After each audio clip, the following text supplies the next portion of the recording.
হল। তাহলে শুনেন,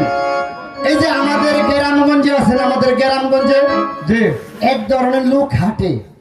বেশিরভাগ ঈদ উপলক্ষে, আর বলে কি জানেন, বলে আইডিএসপিতে আইডিএসপিতে আইডিএসপিতে, এভাবে ডাকে স্যার। তখন ওই রেসপিটা মানে আমাদের ওই চুরিওয়ালা আছে না, ফেরিওয়ালা, ওই ফেরিওয়ালার কাছে আমার গ্রামগঞ্জের মা বোনেরা কই পেটে দাঁড়ান দাঁড়ান দাঁড়ান, তখন দাঁড়ায়, দাঁড়াইলে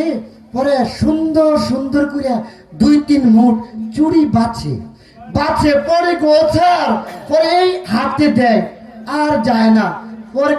ভাই যায় না তো, ঢুকে না তো, ঢুকে না তো, ঢুকে না তো, তখন স্যার ঢুকে না, পরে কোথায় রাখেন আমি ঢুকাইয়া দেই, পরে বেড়ায় আস্তে আস্তে ঢুকা, যখন ঢুকা